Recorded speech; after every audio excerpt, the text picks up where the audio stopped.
చైత్ర నవరాత్రులు మార్చి 30 నుంచి ఏప్రిల్ 7 వరకు అమ్మవారి అవతారాలు, పూజా విధానం ఏమిటి అనేది తెలుసుకుందాము. ఉగాది రోజు నుంచి మనకి చైత్ర నవరాత్రులు అనేది స్టార్ట్ అవుతాయి అన్నమాట. హిందూ సాంప్రదాయాల ప్రకారం నూతన సంవత్సరంతో ప్రారంభమయ్యే చైత్ర నవరాత్రులు ఈ సంవత్సరం అంటే 2025లో మార్చి 30 ఆదివారం రేవతి నక్షత్రం ఇంద్రయోగంలో పాడ్యమి తిథి రోజు ప్రారంభమవుతాయి. ఇవి ఏప్రిల్ 7వ తేదీన ముగుస్తాయి.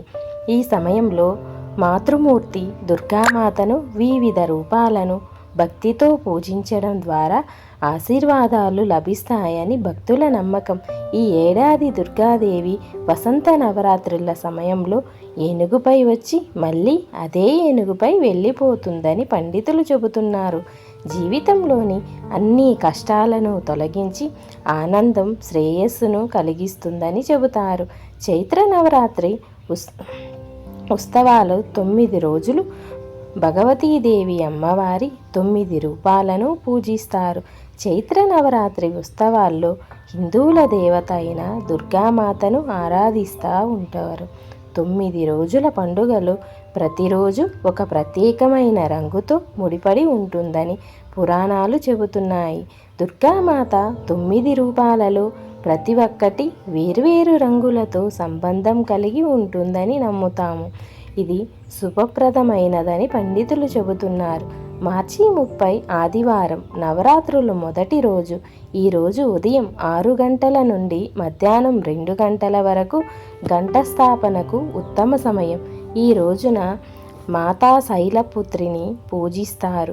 అమ్మవారికి ఎరుపు రంగు బట్టలు కట్టాలి. ఎరుపు రంగు శక్తిని, ప్రేమను సూచిస్తుంది. ప్రతి సంవత్సరం మాతారాణి ఏదో వాహనంపై స్వర్గం నుంచి భూలోకానికి వస్తుంటారు.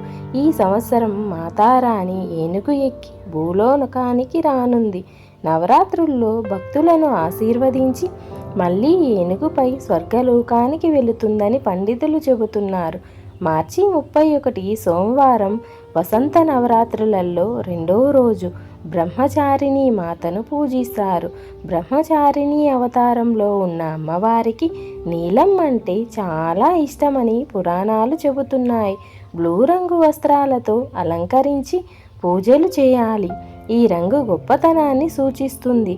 శాంతి సందేశం ఇస్తూ అమ్మవారు భక్తులను ఆశీర్వదిస్తారని పండితులు చెబుతున్నారు. ఏప్రిల్ 1 మంగళవారం వసంత నవరాత్రుల్లో 3వ రోజు గౌరీదేవిని పూజిస్తాము. గౌరీమాతకు పసుపు రంగు అంటే చాలా ఇష్టం.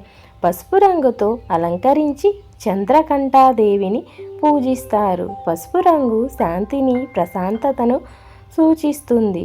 ఏప్రిల్ 2 బుధవారం ఉగాది సందర్భంగా నిర్వహించే నవరాత్రి మహోత్సవాల్లో 4వ రోజు కూష్మాండాదేవిని పూజిస్తారు. కూష్మాండ మాతకు ఆకుపచ్చ రంగు అంటే చాలా ఇష్టం. పురాణాలు చెబుతున్నాయి. ప్రకృతికి ప్రతీకగా సంతానోత్పత్తి, శాంతి, ప్రశాంతత భావాలతో ఆకుపచ్చ రంగు ముడిపడి ఉంటుంది. కొత్తగా పెళ్ళైన దంపతులు వసంతరాత్రి ఉత్సవాల్లో 4వ రోజు అమ్మవారిని పూజిస్తే చక్కటి సంతానం కలుగుతుందని పురాణాలు చెబుతున్నాయి మనకి.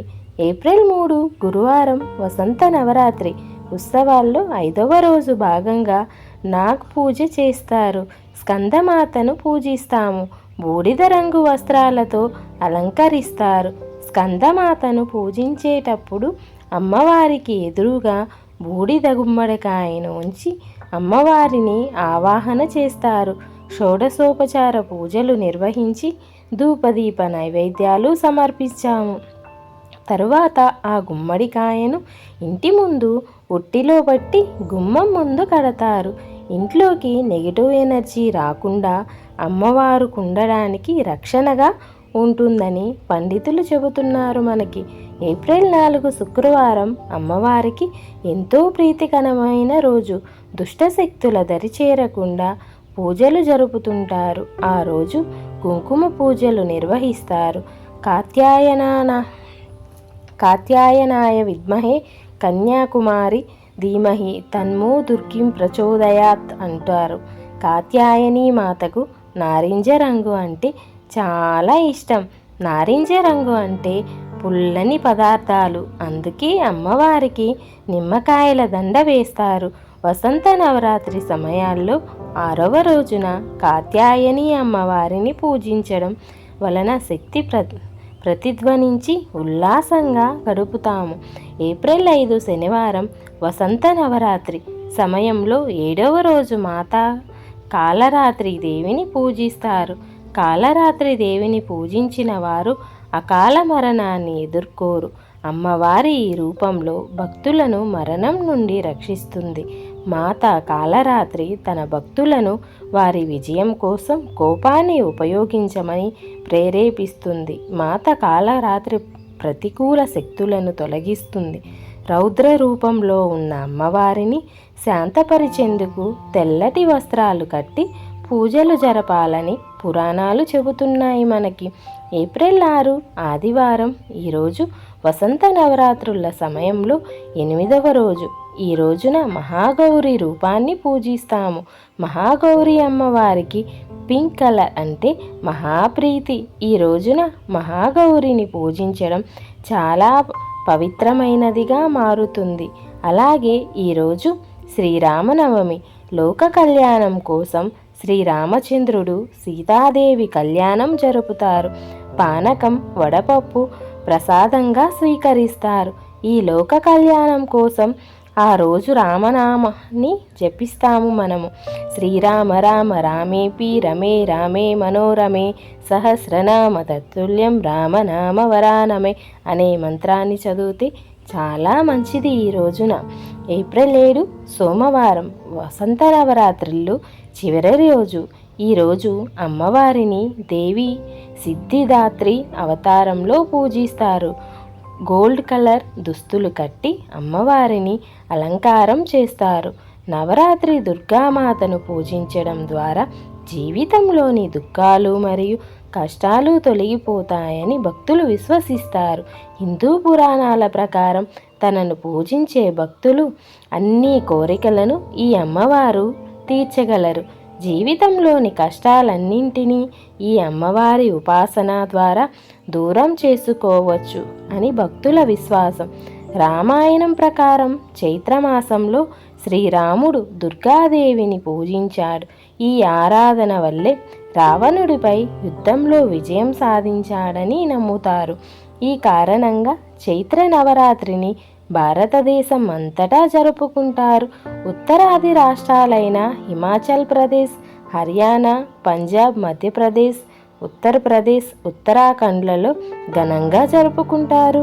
మహారాష్ట్రలో పండుగ గుడి పడ్వాతో ప్రారంభమవుతుంది. తెలంగాణ, ఆంధ్రప్రదేశ్, తెలుగు రాష్ట్రాలలో మాత్రం ఇది ఉగాది పండుగ రోజుతో ఉగాది పండుగ పేరుతో వసంత నవరాత్రులు, చైత్ర నవరాత్రులు జరుపుకుంటాను. విన్నారు కదండి. చైత్ర నవరాత్రులు ఎలా చేసుకుంటాం ఏంటి అనేది ఈ వీడియోలో అయితే చూసాం కదండి. ఈ వీడియో మీ అందరికీ కనుక నచ్చినట్టయితే లైక్ చేయండి, షేర్ చేయండి, సబ్స్క్రైబ్ చేయండి. మీ ఒక్క లైక్ నాకు ఎంతో ఉపయోగపడుతుంది. మీ సపోర్ట్ నాకు ఉండాలని కోరుకుంటున్నాను. అందరికీ thank you for watching video. Please subscribe చేసుకోండి.